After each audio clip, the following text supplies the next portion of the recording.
Today we will discuss eubacteria that is true bacteria. इससे पहले हम लोगों ने मोनरा ग्रुप को क्लासीफाई किया था आर्के बैक्टीरिया एंड यू बैक्टीरिया में, और हम लोगों ने देखा था कि आर्के बैक्टीरिया किस तरह से काफ़ी एंशिएंट बैक्टीरिया हैं और काफ़ी हार्श इन्वायरमेंट में सर्वाइव करते थे। ना अब यू बैक्टीरिया जो कि काफ़ी मॉडिफाई होकर आए हैं, माना गया था कि आर्के बैक्टीरिया के बाद यू बैक्टीरिया आए थे जो जिसमें तो काफ़ी मॉडिफिकेशन हो चुके थे। तो हम लोग यू बैक्टीरिया के जनरल कैरेक्टरिस्टिक्स डिस्कस करेंगे इस लेक्चर में, इस वीडियो में, और इसको मैंने पॉइंट वाइज बनाया है। ठीक है, पॉइंट वाइज इसके जनरल कैरेक्टरिस्टिक्स को हम लोग डिस्कस करेंगे इन डिटेल। यू बैक्टीरिया को जैसा कि नाम से हमने बताया कि they are also called true bacteria. पहला फीचर ये है कि एकदम क्लियर कट रहिए, यहाँ से कोई भी प्रॉब्लम हो तो आप कमेंट सेक्शन में आप किसी भी पॉइंट पर अगर प्रॉब्लम होती है तो ज़रूर कमेंट करिएगा। ठीक है, हम कोशिश करेंगे कि आपको हर एक पॉइंट्स क्लियरली डिस्कस करें। पहला है कि दे आर यूनिसेलुलर प्रोकैरियोट्स। तो जाहिर सी बात है, मोनरा ग्रुप में सारे के सारे यूनिसेलुलर एंड प्रोकैरियोट्स को ही रखा गया था। तो यू बैक्टीरिया भी हमारे जनरल फीचर में उनका पहला फीचर यही है कि they are unicellular and prokaryotes. ठीक, आर्के बैक्टीरिया के साथ में भी यही फीचर था, यू बैक्टीरिया के साथ में भी ये कॉमन फीचर है। They are omnipresent. Eubacteria omnipresent का मतलब होता है कि लगभग सारी जगह पाए जाते हैं। लेकिन इसमें से एक बात और बता दें कि यहाँ आप वो नहीं कर सकते। आर्के बैक्टीरिया तो काफ़ी हार्श कंडीशन में भी सर्वाइव करते थे, लेकिन यू बैक्टीरिया लगभग उस हार्श कंडीशन में ना सर्वाइव करके बाकी और कंडीशंस में सर्वाइव करते थे। लेकिन और ऑर्गेनिज्म के अकॉर्डिंग अगर देखा जाए तो लगभग ये एक्वेटिक हैं, टेरेस्ट्रियल भी हैं, एयर में भी हैं, बॉडी के बाहर भी हैं, अंदर भी हैं। इस वजह से यू बैक्टीरिया को भी कहा गया है ओमनी प्रेजेंट। लगभग ऑल पॉसिबल हैबिटाट्स में ये पाए जाते हैं। ठीक है, ओमनी प्रेजेंट का मतलब होता है सर्वव्यापी। लगभग जैसे ओमनीवोरस होते हैं जो हार्बीवोर्स हैं, हार्बीवोर्स भी हैं, कार्निवोर्स भी हैं। ठीक है, सब कुछ खाते हैं, उस तरह से सब कुछ सब जगह जहाँ रहते हैं they are omnipresent. Third, well organise nucleus, Golgi body, mitochondria, endoplasmic reticulum are absent. यानी कि जितने मेम्ब्रेन बाउंडेड सेल ऑर्गेनल्स होते हैं वो इनमें एब्सेंट होते हैं, क्योंकि प्रोकैरियोट्स है ना, प्रोकैरियोट्स हैं, तो इसकी वजह से जाहिर सी बात है इनके अंदर सेल ऑर्गेनल्स जो मेम्ब्रेन बाउंडेड सेल ऑर्गेनल्स हैं वो नहीं प्रेजेंट होंगे। तो nucleus, Golgi body, mitochondria, endoplasmic reticulum, these organelles are absent obviously because they are prokaryotes, but ribosomes are present in 70s type। बेटा राइबोसोम्स को थोड़ा सा आप डिफरेंट लीजिए। राइबोसोम्स प्रोकैरियोट्स और यूकैरियोट्स दोनों में प्रेजेंट होते हैं, बिकॉज राइबोसोम्स का जो रोल होता है ना, राइबोसोम्स का बहुत ज़्यादा इंपॉर्टेंट रोल होता है प्रोटीन सिंथेसिस में। तो चूँकि बैक्टीरिया एक लिविंग है तो प्रोटीन का फॉर्मेशन करना, यानी कि जैसे अपने वो जितने भी सेल के पार्ट्स हैं, सेल की मेम्ब्रेन से उनका फॉर्मेशन करता है, बायोकेमिकल रिएक्शंस करता है। तो प्रोटीन फॉर्मेशन एक एसेंशियल प्रोसेस होती है किसी भी लिविंग सेल की, और जिसमें राइबोसोम्स का रोल बहुत ज़्यादा बढ़ जाता है। तो राइबोसोम्स आपके प्रेजेंट होंगे, ये कॉमन ऑर्गेनेल है जो दोनों में पाया जाता है। तो ये बात ध्यान रखिएगा, राइबोसोम्स इसमें प्रेजेंट होते हैं। ठीक है, तो इसके बाद अब जब हम लोग एक बात और आपको बता दें कि इस यू बैक्टीरिया के जनरल फीचर्स को डिस्कस करने के बाद हम एक टिपिकल बैक्टीरियल सेल को डिस्कस करेंगे। वहाँ पर आपको हम बताएंगे कि किस तरह से उसमें जो और ऑर्गेनल्स मिसिंग हैं, यानी ये सब ऑर्गेनल्स जो मिसिंग है इनकी पूर्ति कैसे होती है। उनमें मीजोसोम्स पाए जा रहे हैं। ठीक है, मीजोसोम का फंक्शन क्या है, किस तरह से उनका रोल है, इन सबको हम डिस्कस करेंगे जनरल बैक्टीरियल सेल में। तो अभी यहाँ तक ही जान लीजिए कि राइबोसोम्स प्रेजेंट है। बाकी का जो काम है वो किस तरह से कर रहे हैं वो आप टिपिकल बैक्टीरियल सेल को डिस्कस करेंगे तब आप जान पाएंगे। ठीक है, contain single free circular chromosome. इनमें याद ध्यान रखिएगा कि इनमें जो क्रोमोसोम्स हैं, इनको क्रोमोसोम्स अभी ना कह के आप ये कह लीजिए कि इनका जो जेनेटिक मटेरियल है वो सर्कुलर है। इनका क्रोमोसोम बेटा सर्कुलर होता है, सर्कुलर शेप का होता है। ठीक है, एंड ये किसी मेम्ब्रेन से बाउंड नहीं होते हैं, इसी वजह से न्यूक्लियस का फॉर्मेशन नहीं होता है। लेकिन अगर ये बैक्टीरियल सेल है तो इनका जो क्रोमोसोम है लगभग वो सर्कुलर होता है, और सेंट्रली या जहाँ भी ऑक्यूपाई करता है, जिस रीजन को ऑक्यूपाई करता है उस रीजन को हम लोग न्यूक्लियाइड बोलते हैं। तो न्यूक्लियाइड जब वर्ड आएगा तो यह ध्यान रखिएगा कि एक्चुअली में न्यूक्लियाइड वो रीजन है, पर्टिकुलर वो रीजन है जहाँ पर बैक्टीरिया का सिंगल सर्कुलर डीएनए, सारे बैक्टीरिया में बेटा सर्कुलर डीएनए नहीं होता है। आप ये भी कह सकते हैं कुछ बैक्टीरियाज में लीनियर डीएनए भी होता है, लीनियर क्रोमोसोम्स भी होते हैं। ठीक है, सीधे सीधे होते हैं, सर्कुलर नहीं होते, लेकिन ज़्यादातर में क्या होते हैं, सर्कुलर डीएनए ही पाया जाता है as a main genetic material. और ये लोग लगभग सिंगल क्रोमोसोम ही होते हैं, सर्कुलर होते हैं। जैसे आप माइटोकॉन्ड्रिया में पढ़ते थे सर्कुलर डीएनए, आप आगे चलकर पढ़ेंगे कि माइटोकॉन्ड्रिया एक तरीके से अपने आप में एक इंडिपेंडेंट प्रोकैरियोटिक सेल की भी तरह काम करता है। जैसे माइटोकॉन्ड्रिया है, क्लोरोप्लास्ट है, ये सब अपने आप में एक तरह के प्रोकैरियोटिक सेल की तरह कंप्लीट इनके अंदर सारी प्रॉपर्टीज़ हैं प्रोकैरियोट्स की। तो इनका एक सिंगल सर्कुलर डीएनए होता है, और जिस रीजन को ऑक्यूपाई करता है उस रीजन को हम लोग न्यूक्लियाइड बोलते हैं। इनके अलावा एक्स्ट्रा सेलुलर यानी कि इसके अलावा एक्स्ट्रा क्रोमोसोमल, ये जो इनका मेन जेनेटिक कंपोनेंट होता है एक ही सर्कुलर डीएनए या लीनियर होता है जो मोस्टली क्वाइल्ड होता है, काफ़ी सुपर क्वाइलिंग होती है यहाँ पर। लेकिन इनके अलावा भी कुछ जीन्स को कैरी करने वाले कुछ स्पेशल सर्कुलर डीएनए और भी होते हैं जिसको हम लोग प्लास्मिड्स बोलते हैं, एक्स्ट्रा क्रोमोसोमल डीएनए होते हैं। ये काफ़ी तेज़ी से डिवाइड करने वाले होते हैं, सेल्फ रेप्लिकेटिंग बॉडीज़ होती हैं प्लास्मिड्स। इनका जेनेटिक इंजीनियरिंग में काफ़ी रोल होता है, चूँकि हमने यहाँ पॉइंट में डिस्कस किया है, अभी यहाँ पर डिस्कस भी कर लेंगे। तो जो मेन डीएनए है इसके अलावा भी इनके पास सर्कुलर डीएनए के छोटे छोटे गुच्छे पाए जाते हैं, छोटे छोटे गोले पाए जाते हैं, इसको आप सर्कुलर फॉर्म में होते हैं, इसलिए इसको प्लास्मिड बोलते हैं। ये थोड़ा ये भी सर्कुलर ही होते हैं, ठीक है। इनको हम लोग रेप्लिकॉन्स भी बोलते हैं। ये ऑटोनॉमस रेप्लिकेटिंग बॉडीज़ होती हैं प्लास्मिड्स के बारे में हम लोग अभी आगे डिटेल में डिस्कस करेंगे। बायोटेक्नोलॉजी में प्लास्मिड का बहुत ज़्यादा रोल होता है। तो प्लास्मिड्स इंपॉर्टेंट चीज़ें हैं। ये भी बेटा इनका जो मेन सर्कुलर डीएनए होता है, इनके अलावा इनमें बहुत सारे छोटे छोटे सर्कुलर डीएनएस पाए जाते हैं जिनको हम लोग प्लास्मिड्स बोलते हैं। नेक्स्ट है विद वेरियस शेप्स इनका काफ़ी वेरी करता है। इसी टॉपिक में हम लोग अभी आगे डिस्कस करेंगे कि शेप्स के अकॉर्डिंग इनका डिवीज़न किस तरह से किया गया है, ठीक है। रॉड शेप्ड होते हैं, स्पायरल शेप्ड होते हैं, स्फेरिकल शेप्स होते हैं। तो वेरियस शेप्स इनके बहुत सारे हैं। शेप्स के बेस पर इनका डिवीज़न भी काफ़ी है। मे और मे नॉट बियर फ्लैजेला बेटा ये प्रोजेक्शंस होती हैं जो इनकी सेल से निकलती हैं, ठीक है। यहाँ मैंने लिख भी दिया है, projections composed of protein filaments used for movement. Flagella एक मूवमेंट में हेल्प करने वाला ऑर्गेनल होता है इनमें, जो इनकी बॉडी से बाहर की तरफ निकलता है। जैसे ये एक सेल है तो यहाँ से एक प्रोट्रूजन होता है, यहाँ से एक ऑर्गन निकलता है इनके, जो इनकी मूवमेंट में हेल्प करता है। ये प्रोटीन के फिलामेंट्स होते हैं एक्चुअली में। मूवमेंट में हेल्प करने वाले ऑर्गेनल्स बहुत सारे होते हैं, उसमें से एक फ्लैजेला भी है। और कुछ छोटे छोटे फ्लैजेलास के स्ट्रक्चर से मैंने काफ़ी बड़ा बना दिया तो ये फिलामेंट फ्लैजेला हो गया। कुछ छोटे छोटे फिलामेंट्स भी होते हैं इनकी बॉडी पर जो पूरी बॉडी पर लाई करते हैं, इनको हम लोग सीलिया बोलते हैं। तो सीलिया फ्लैजेला के बारे में आगे हम लोग डिस्कस करेंगे।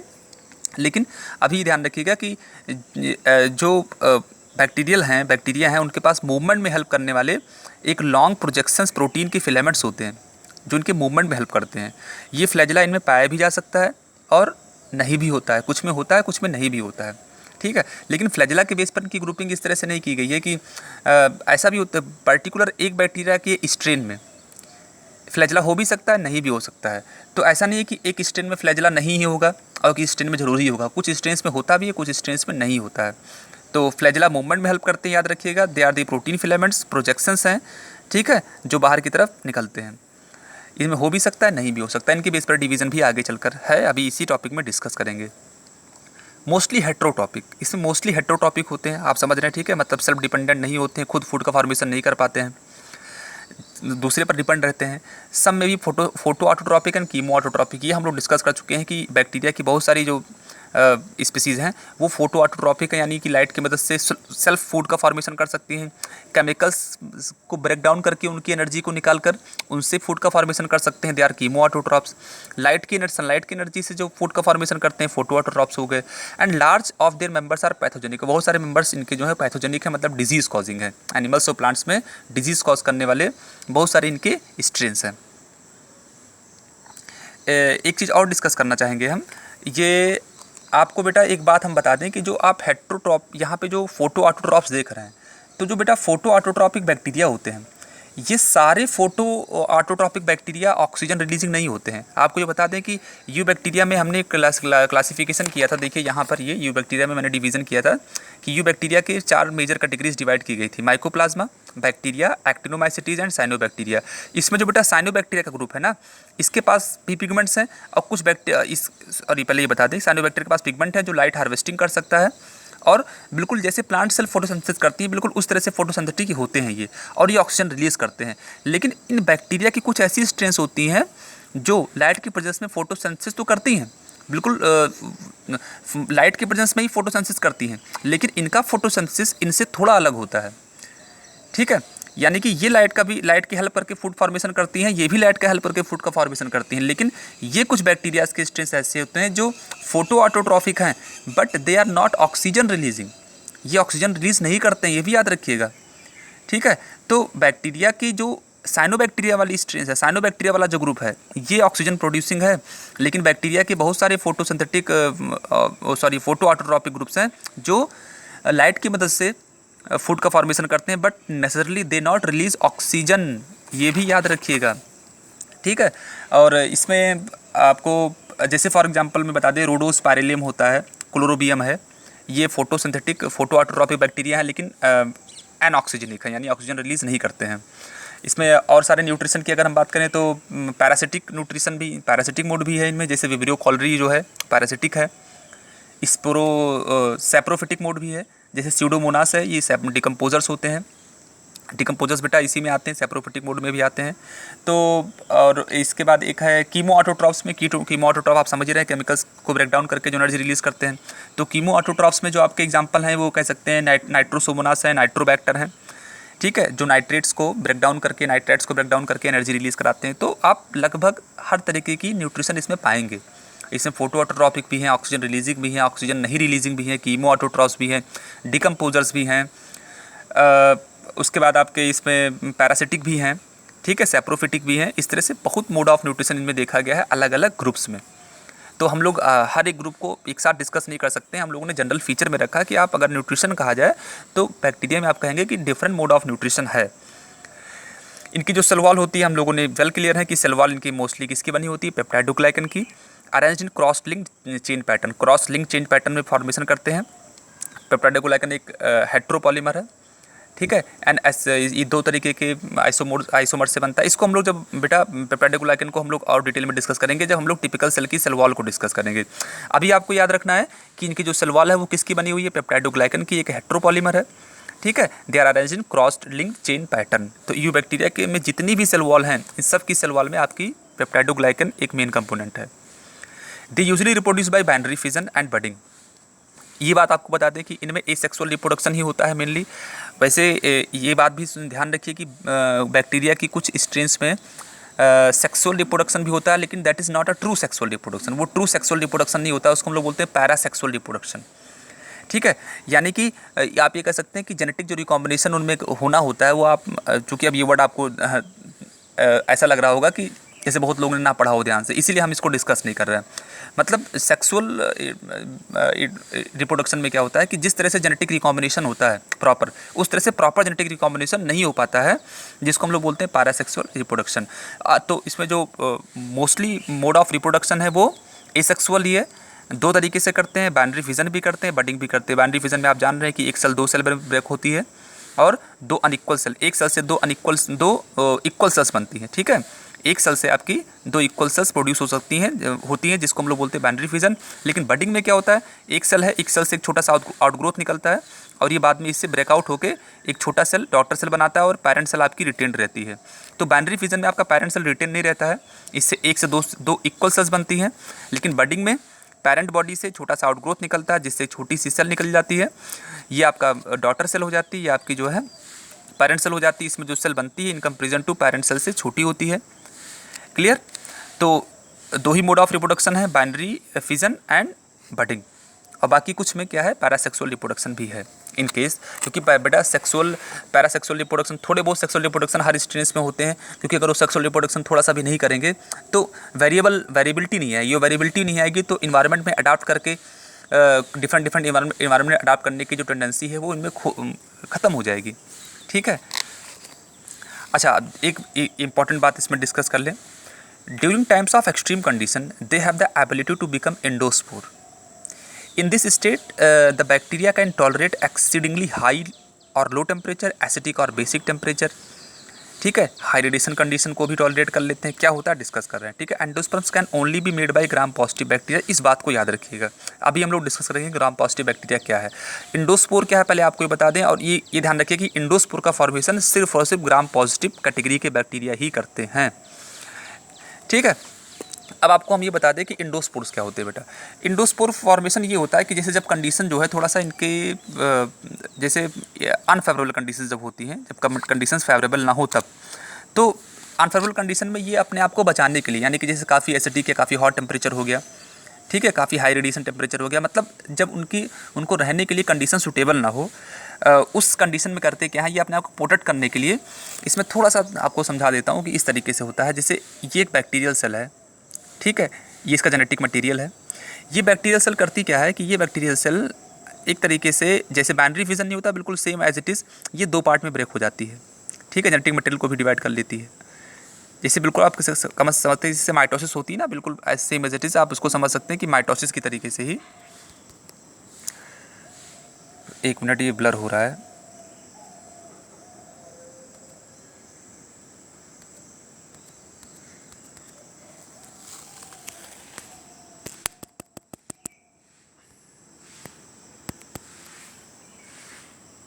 एक मिनट, ठीक है, आप क्लियर आ रहा है?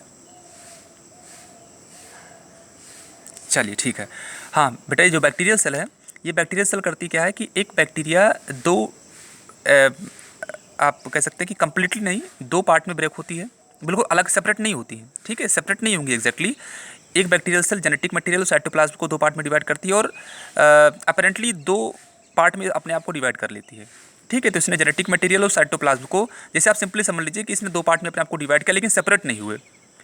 अब किसमें क्या करेगा, एक पार्ट जो होगा बेटा, ये दूसरे कंपेरिजन में थोड़ा छोटा बनेगा। एक पार्ट दूसरे के कंपेरिजन में थोड़ा छोटा बनेगा, और फिर क्या होगा, ये जो दूसरा पार्ट होगा बैक्टीरिया का, ये इसको कवर्ड कर लेगा। यानी कि ये जो इसमें से 1 से 2 बनी, और 2 बनने के बाद इसमें से जो एक छोटी वाली है, ये अपने जेनेटिक मटेरियल को सेव करते हुए चुपचाप बैठ जाएगी, और जो दूसरी वाली होगी ये इसको चारों तरफ से कवर कर लेगी, यानी इस तरह से इसको सराउंड कर लेगी। और सराउंड करने के बाद ये जो बैक्टीरियल सेल जिसने दूसरी वाली को सराउंड किया है, ये प्रोटेक्टिव कवरिंग बनाएगी। इस प्रोटेक्टिव कवरिंग को हम लोग क्या बोलते हैं, सिस्ट बोलते हैं। ठीक है, और ये आपका एक एंडोस्पोर बन गया। अब ये सिस्ट काफ़ी हार्ड होता है, इसमें बहुत सारी प्रोसीजर हैं बेटा, लेकिन मैं थोड़ा इसका शॉर्ट में बता रहा हूँ कि यहाँ पर एक बैक्टीरियल सेल 2 पार्ट में डिवाइड की, एक छोटी एक बड़ी। बड़ी वाली सेल ने दूसरी वाली सेल को कवर कर लिया, उसने पूरा का पूरा अपना जो मटेरियल था उसको लगा दिया एक प्रोटेक्टिव कवरिंग बनाने में, जिसको हम लोग बोल रहे हैं सिस्ट। ठीक है, ये काफ़ी रेजिस्टेंस होते हैं और ये प्रोटेक्शन देते हैं इनको अनफेवरेबल कंडीशंस में, यानी इस सिस्ट को ब्रेक कर पाना का बहुत हार्ड होता है। हॉट टेम्परेचर में, एसिडिक कंडीशन में भी सिस्ट ब्रेक नहीं होती। इससे होता क्या है कि जो अंदर की सेल है, जो अंदर की बैक्टीरियल सेल है, जेनेटिक मटेरियल है, ये सुरक्षित हो जाता है, और ये अनफेवरेबल कंडीशन में, यानी कि इसके डैमेज होने की जो पॉसिबिलिटी बहुत कम हो जाती है। इस तरह से अपने आप को अनफेवरेबल कंडीशन में प्रोटेक्ट करते हैं। ठीक है, ये होगा आपका एंडोस्पोर फॉर्मेशन। ये सिस्ट काफ़ी हार्ड होते हैं, और जब फेवरेबल कंडीशन आती है तो ये अपनी वायबिलिटी को फिर से रीगेन कर लेते हैं, यानी सिस्ट फिर से ब्रेक हो जाता है और इसमें से बैक्टीरियल सेल निकल जाती है। तो एक्चुअली में हुआ क्या, एक सेल ने अपनी 2 कॉपीज़ बनाई। ठीक है, एक्जैक्टली 2 कॉपीज़ बनाई, एक छोटी कॉपी एक बड़ी कॉपी, लेकिन एक्जैक्टली सेम कॉपीज़ थी। एक कॉपी ने क्या किया, अपना पूरा मटेरियल लॉस करके एक प्रोटेक्टिव कवरिंग बना दी, जिसको हम लोग बोल रहे हैं सिस्ट। ठीक, और जो ये पूरा का पूरा जो स्ट्रक्चर बना, इसको बोल रहे हैं एंडोस्पोर। तो इस तरीके से जब कंडीशन फेवरेबल हो जाती है तो फिर इस सिस्ट को ब्रेक करके वापस ये बैक्टीरियल सेल निकलेगी और अपनी जो नॉर्मल लिविंग कंडीशन है उसको फिर से वो चालू कर देगी। तो ये होता है बेटा अपने आप को प्रोटेक्शन देना। इस तरह से बैक्टीरियल कुछ स्ट्रेंस होती है जो अपने आप को प्रोटेक्ट करती है अनफेवरेबल कंडीशन में। This is called endospore formation. ठीक है, इसको स्पोरुलेशन भी बोलते हैं, स्पोरुलेशन यानी टू फॉर्म द एंडोस्पोर्स। तो क्लियर हो गया। ठीक है, लेकिन इस तरह का जो एंडोस्पोर फॉर्मेशन है ये सिर्फ और सिर्फ कौन करते हैं, ग्राम पॉजिटिव बैक्टीरिया करते हैं। अभी हम लोग डिस्कस करेंगे सो ग्राम पॉजिटिव बैक्टीरिया क्या होते हैं, ये डिस्कस कर लिया हम लोगों ने। Plasmids are also found within bacteria separate from bacteria circular DNA. Plasmids also called replicons और आर ऑटोनॉमस रेप्लिकेटिंग डिजीज। ठीक है, खुद से रेप्लिकेट करने वाले जो प्लास्मिड्स हमने बताया था ना, ये जिसका मेन जेनेटिक मटेरियल तो ये हुआ, लेकिन इनके अलावा कुछ सर्कुलर डीएनए, कई सारे सर्कुलर डीएनए इनके आउटसाइड दिस, यानी कि मेन सर्कुलर डीएनए के मटेरियल के बाहर भी कुछ छोटे छोटे सर्कुलर डीएनए पाए जाते हैं, स्ट्रक्चर्स पाए जाते हैं, इनको बोलते हैं प्लास्मिड्स। ये काफ़ी इनके अंदर ये सेल्फ ऑटोनॉमस होते हैं, यानी सेल्फ रेप्लिकेटिंग बॉडीज़ होती हैं। क्लियर, तो इनको प्लास्मिड बोलते हैं। प्लास्मिड के बारे में हम लोग हायर क्लास में और डिस्कस करेंगे, जब आप क्लास 12th में जाएंगे तो प्लास्मिड्स के बारे में ही क्लियरली डिस्कस किया जाएगा, मोस्टली बायोटेक्नोलॉजी में। तो प्लास्मिड्स भी इनका खास फीचर है। अब यू बैक्टीरिया के अच्छा थोड़ा सा इसमें हम आपको ये बता दें कि यू बैक्टीरिया के जो कुछ फाइलम्स हैं, eubacteria typically classified to 5 phylums. आपके लिए इतना इंपॉर्टेंट नहीं है, लेकिन मैं यहाँ पर डिस्कस कर रहा हूँ कुछ कारणों से, क्योंकि मुझे gram positive gram negative bacteria बताना है। You bacteria typically classified into 5 phylums. इनको 5 फाइलम में डिवाइड किया गया है। ठीक है, जो इसके बाकी 5 फाइलम हैं इनके नाम दिए हुए हैं। क्लेमाइडियस बोलते हैं, chlamydias, cyanobacteria, gram positive bacteria, proteobacteria and spirochaetes. जो क्लेमाइडियस है बेटा ये पैरासिटिक बैक्टीरिया है। अब इससे आगे आपको हम कुछ नहीं बताएंगे, भाई इतना याद रखना है। पैरासिटिक मोड वाले जो बैक्टीरिया है उनका एक पूरा ग्रुप बना हुआ है क्लेमाइडियस का। साइनोबैक्टीरिया आपके मोस्टली एक्वाटिक और फोटोसिंथेटिक है। क्लियर है, इनके पास पिगमेंट्स होते हैं, फोटोसिंथेसिस करते हैं as it is the plants. और मोस्टली एक्वेटिक होते हैं। ठीक है, तो साइनोबैक्टीरिया का एक अलग ग्रुप बन गया। ग्राम पॉजिटिव बैक्टीरिया, ग्राम पॉजिटिव बैक्टीरिया का एक अलग ग्रुप इसलिए बना क्योंकि जो पैथोजेनिक बैक्टीरिया होते हैं, पैथोजेनिक बैक्टीरिया को आइडेंटिफाई करने के लिए एक स्टेनिंग टेक्निक बनाई गई। ठीक है, कैसे इनको आइडेंटिफाई किया जाए, तो स्टेनिंग टेक्निक में वहाँ पर आप अभी हम डिस्कस करने ही जा रहे हैं। तो एक ग्रुप थे जो स्टेन ले रहे थे, एक ग्रुप थे जो स्टेन नहीं ले रहे थे, जो कलर्ड हो जा रहे थे और जो कलर नहीं हो पा रहे थे। तो जो बैक्टीरिया, ग्रुप ऑफ बैक्टीरिया जो सिंथेटिक कलर जो दिया जा रहा था उसको अगर वो ऑब्टेन कर ले रहे थे, ठीक है, तो वो ग्राम पॉजिटिव बैक्टीरिया थे। और जो ऑब्टेन नहीं कर रहे थे वो ग्राम नेगेटिव थे, और ग्राम नेगेटिव बैक्टीरिया का ग्रुप को ही हम लोग बोल रहे हैं प्रोटियोबैक्टीरिया। ठीक, अब एक बार और बता दें कि जो ग्राम पॉजिटिव बैक्टीरिया है बेटा, ये मोस्टली नॉन पैथोजेनिक ग्रुप हैं। ये काफ़ी उतना पैथोजेनिक नहीं है, इसके बहुत सारे मेंबर्स पैथोजेनिक नहीं है, लेकिन जो आपके ग्राम नेगेटिव बैक्टीरिया है इसके बहुत सारे मेंबर क्या हैं, मोस्टली पैथोजेनिक हैं। अब बता दें ग्राम स्टेनिंग क्या होती है। ग्राम स्टेनिंग जो प्रोसेस होती है, it is a technique developed by Christian de Gram. इस साइंटिस्ट का नाम याद रखिएगा, क्रिश्चियन डी ग्राम ने ये टेक्निक स्टेन की थी। Developed a technique to stain bacterial cell, यानी बैक्टीरियल सेल को कलर करने के लिए। कॉन्ट्रास्ट आए, क्योंकि अगर आप बहुत सारे बैक्टीरिया जो होते हैं वो कलरलेस होते हैं, अगर इनको आप कलर नहीं करोगे तो आप इनको आप देख नहीं पाओगे। जैसे किसी स्लाइड पर इनको रखते हो, इनको देखना है तो ज़रूरी है कि जो आपका मीडियम है उस मीडियम का और इनका कलर डिफरेंट होना चाहिए, अदरवाइज़ ये उसमें मिक्स हो जाएंगे और उनको आइडेंटिफाई नहीं कर पाओगे। तो इनको स्टेन करने के लिए, कलर्ड करने के लिए, ताकि विजिबल हो जाएं, एक कुछ स्पेशल स्टेन्स इस्तेमाल किएगा और उसकी कुछ स्पेसिफिक टेक्निक्स थी कि किस तरह से किसके बाद क्या करना है। तो मैं ग्राम स्टेनिंग के टेक्निक्स को यहाँ डिस्कस नहीं करूँगा, काफ़ी लेंदी हो जाएगा, कभी उसको सेपरेट वीडियो में डिस्कस कर लेंगे। लेकिन इतना बता दूँ कि जो स्टेनिंग की जाती थी, उनको जो कलर किया जाता था, उसमें से कुछ स्टेन जो है अपने अंदर स्टेनिंग को जो होल्ड रखते थे और कुछ अपने स्टेन्स लूज़ कर देते थे। यानी जो जैसे मान लेते हैं कि आप पे रेड कलर हमने दिया तो आपने वायलेट कलर दिया, मान ली वायलेट कलर आप पे छिड़क दिया, तो कुछ वायलेट कलर को रिटेन रखते थे और कुछ वायलेट कलर को छिड़क के अपने आप को साफ कर लेते थे, लूज़ कर देते थे, मतलब रिटेन नहीं रख पाते थे। तो जो लूज़ कर देते थे वो ग्राम नेगेटिव, और जो स्टेन्स सिंथेटिक दिए गए उनको अगर होल्ड रखते थे तो वो आपके ग्राम पॉजिटिव बैक्टीरिया होते थे। अब इसमें भी थोड़ा डिस्कस भी है, इसको मैं यहाँ क्लियरली डिस्कस कर रहा हूँ। बेटा ग्राम पॉजिटिव बैक्टीरिया ये है कि the gram positive bacteria retain crystal violet current stains purple. इनमें जब स्टेनिंग की गई, इनको जब कलर करने की जो प्रोसीजर है इनके पर किया गया, तो ये इनका जो कलर था वो क्रिस्टल वायलेट कलर ये गेन करते थे। ठीक है, और लगभग पर्पल कलर या वायलेट कलर जो है ये शो करते थे। यानी कि जो सिंथेटिक स्टेन्स दिए गए इनमें, वो स्टेन्स को ये क्या करते थे, ले लेते थे और वो अपने आप को कलर कर लेते थे। कैसा कलर लेते थे, पर्पल या वायलेट। लेकिन जो ग्राम नेगेटिव बैक्टीरिया थे ये उस कलर को लूज़ कर देते थे। Gram negative bacteria lose crystal violet colour and stain pink, और इनका जो कलर आता था मोस्टली वो पिंक आता था। यानी कि जो सिंथेटिक स्टेनिंग की गई उनमें, उस स्टेन को वो पकड़ते नहीं थे, लूज़ कर देते थे। ठीक है, उस सिंथेटिक स्टेन से कोई मतलब बाहर से स्टेनिंग की जाती थी उनकी, तो स्टेन्स ले रहे थे ग्राम पॉजिटिव, स्टेन नहीं हो पा रहे थे ग्राम नेगेटिव। अब देखें ऐसा क्यों होता था। बेटा पहले तो ये बता दें कि जो ग्राम पॉजिटिव बैक्टीरिया होते हैं इनकी सेल वॉल काफ़ी स्मूथ होती है और 20 to 80 नैनोमीटर थिक होती है। इनकी सेल वॉल काफ़ी थिक होती है। ठीक है, इनकी सेल वॉल काफ़ी थिन होती है, 8 to 12 नैनोमीटर होती है। रीज़न क्या है, इसमें जो इनकी जो सेल वॉल है वो पेप्टाइडोग्लाइकन की बनती है। इनमें पेप्टाइडोग्लाइकन की मल्टीपल लेयर्स होती हैं। इनकी सेल वॉल में पेप्टाइडोग्लाइकन की ऐसे बहुत सारी मल्टीपल लेयर्स होती हैं। ठीक, अब एक्चुअली में पेप्टाइडोग्लाइकन ही है जो बाहर से दिए गए जो वायलेट स्टेन है, बाहर का जो वायलेट स्टेन दिया गया, इस स्टेन को एब्जॉर्ब करता था। तो पेप्टाइडोग्लाइकन आपकी वॉल में जितना ज़्यादा होगा उतना ही आप क्या करोगे, वायलेट कलर को, यानी जो सिंथेटिक स्टेन है उसको आप एब्जॉर्ब करोगे। तो एक्चुअली में the peptidoglycan present in their cell wall is actually responsible to absorb the staining. तो पेप्टाइडोग्लाइकन में बहुत ज़्यादा थी, और इनमें पेप्टाइडोग्लाइकन की एक बहुत इनमें जो पेप्टाइडोग्लाइकन की लेयर थी बेटा वो एक सिंगल या मतलब फ्यू लेयर्स थी। पेप्टाइडोग्लाइकन की बहुत फ्यू लेयर्स थी, इनमें बहुत ज़्यादा थी। तो इनमें पेप्टाइडोग्लाइकन ही रिस्पॉन्सिबल है कलर लेने के लिए, और अगर इसकी लेयर काफ़ी, अगर इसका अमाउंट काफ़ी कम है तो स्टेनिंग ऑब्वियस सी बात है नहीं ले पाएंगे। तो इनकी सेल वॉल काफ़ी थिक होती थी, इनमें पेप्टाइडोग्लाइकन ज़्यादा होता था, इसी वजह से स्टेनिंग करते थे। इनमें सेल वॉल के बाहर कोई भी एक्स्ट्रा मेम्ब्रेन यानी कोई एक्स्ट्रा प्रोटेक्टिव मेम्ब्रेन नहीं होती थी। ठीक है, their cell wall is composed of multiple layers of peptidoglycan and forms rigid and thick structure. Its cell wall additionally have teichoic acid and phosphate. इनकी सेल वॉल में कुछ टिकोइक एसिड और phosphate भी होता था। अब और डिस्कस नहीं करेंगे, याद रखिएगा कि इनमें टिकोइक एसिड और फॉस्फेट इनकी सेल वॉल में प्रेजेंट होता था। इनकी सेल वॉल काफ़ी मोटी होती थी, लेकिन नेगेटिव वालों की सेल वॉल काफ़ी पतली होती थी। इनकी सेल वॉल मोटी होती थी तो इनमें पेप्टाइडोग्लाइकन की लेयर्स भी काफ़ी ज़्यादा होती थी, इनमें पेप्टाइडोग्लाइकन की लेयर काफ़ी कम होती थी। पेप्टाइडोग्लाइकन लेयर ही स्टेन लेता था, इस वजह से ये स्टेन्ड हो जाते थे। पेप्टाइडोग्लाइकन से काफ़ी कम था तो स्टेन इसीलिए बहुत कम ले पाते थे, और लगभग ना के बराबर ये स्टेन को छोड़ देते थे। ठीक है, और ये बताएं आपको इसमें रीज़न क्या है, इनकी जो सेल वॉल है इसका एक और रीज़न है स्टेन, ये जो अगर एक थोड़े बहुत पेप्टाइडोग्लाइकन थे ये स्टेन ले क्यों नहीं पा रहे थे, कुछ तो स्टेन को लेना चाहिए था, थोड़ा बहुत तो कलर आना चाहिए था, लेकिन इसका कारण ये था क्योंकि जो इनकी बेटा सेल वॉल है, ठीक, इनकी सेल वॉल पेप्टाइडोग्लाइकन की बनी है लेकिन काफ़ी थिन पेप्टाइडोग्लाइकन की लेयर है, यानी 1-2 लेयर से पेप्टाइडोग्लाइकन की। एक्चुअली में इनमें इस सेल वॉल के बाद एक एडिशनल लेयर पाई जाती है, एक एडिशनल लेयर पाई जाती है, ठीक है, जिसको हम लोग बोलते हैं जो एक एडिशनल लेयर होती है जो मोस्टली लिपोप्रोटीन की बनती है, फॉस्फोलिपिड्स की बनती है और एलपीएस की बनती है।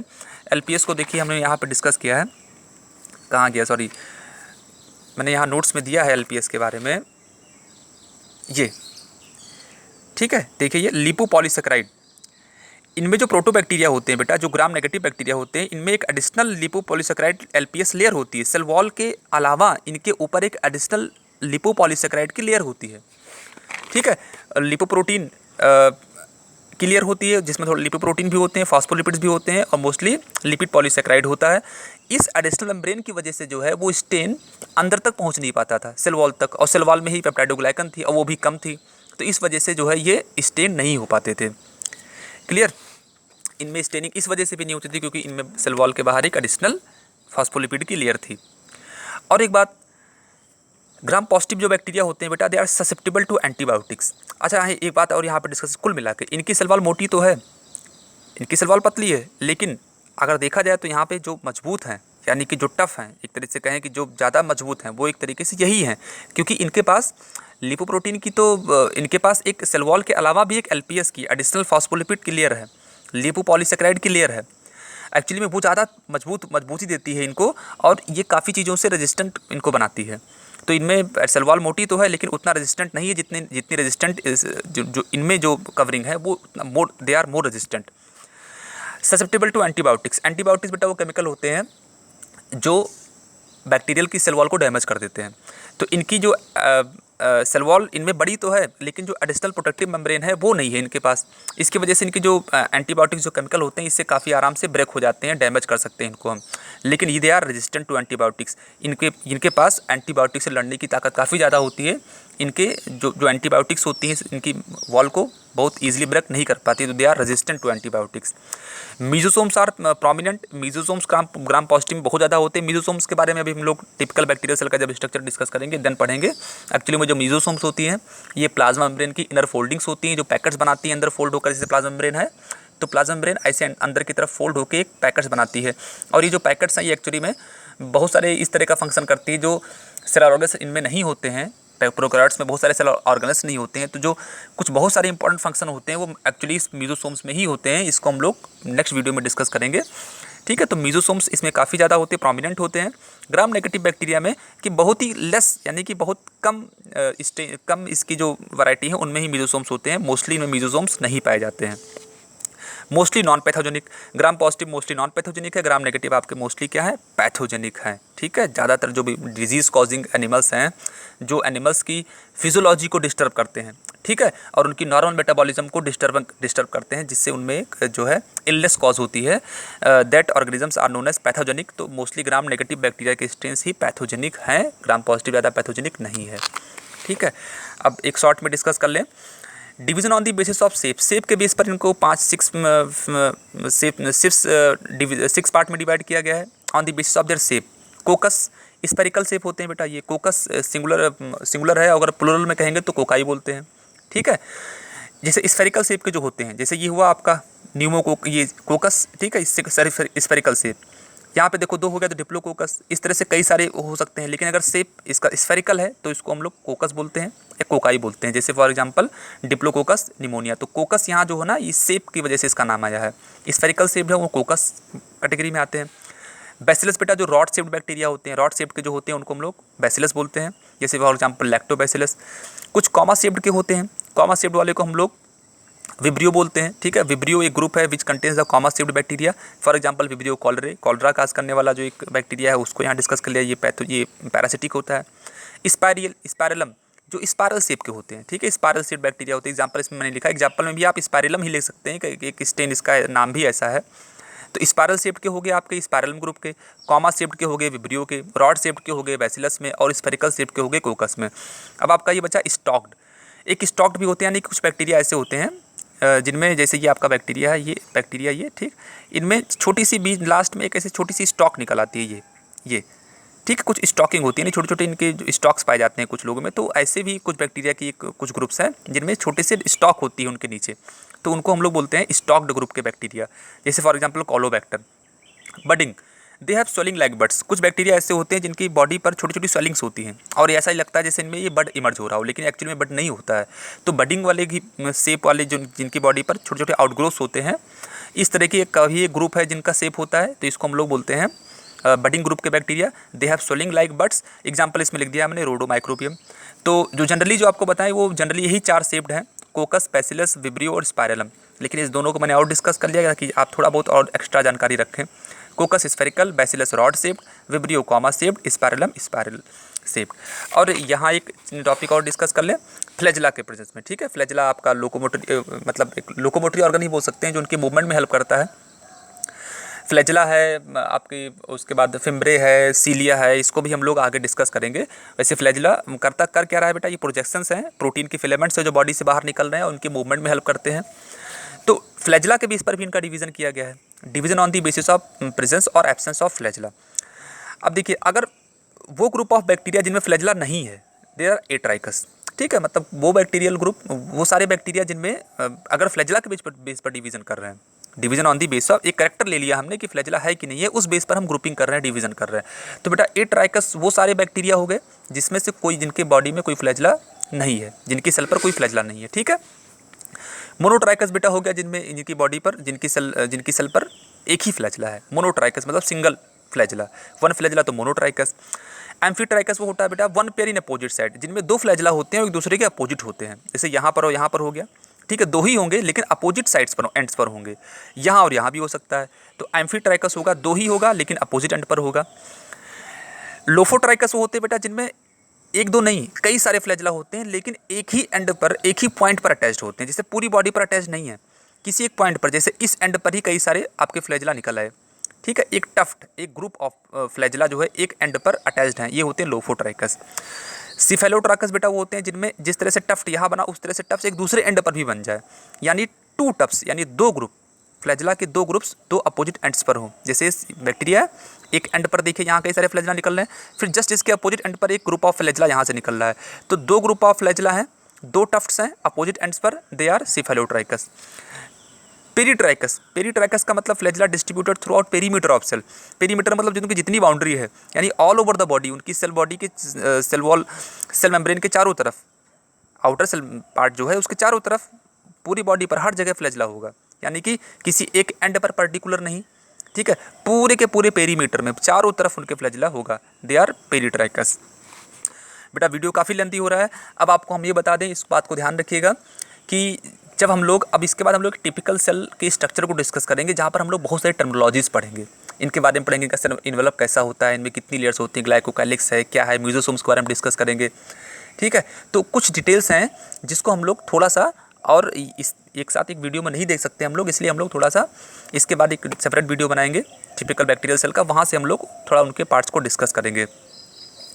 और एक बात आपको कहें कि आप बेटा, आप प्रेजेंस अपनी शो करिए, जो बच्चे वीडियोस देख रहे हैं वो अपना नाम या सीन सर, ठीक है, जैसे मान लेते किसी का नाम अमोघ है तो my name Amogh scene sir, इस तरह के कमेंट्स दीजिए ताकि हमको ये मालूम पड़े कि आप लोग वीडियोस देख रहे हैं। और बाद में मुझे स्टूडेंट्स में जो है ये चीज़ ध्यान रहे कि हाँ कौन है जो शुरुआत से टच में था, कौन था जो एक्टिव था। तो इसलिए प्लीज़ कमेंट सेक्शन में अपना नाम और सीन सर लिख के ज़रूर कमेंट करिए, इससे मुझे आपकी प्रेजेंस जो है फील होगी, मुझे मालूम पड़ेगा कितने लोग एक्टिव हैं। एंड देन हम लोग इसके बाद, अब एक बात और, जितनी टॉपिक को मैंने डिस्कस किया है, इस पूरे टॉपिक में अगर आपको कहीं भी कोई प्रॉब्लम आती है तो आप कमेंट सेक्शन में मुझे ज़रूर पूछिएगा, ठीक है। Okay, thank you all of you.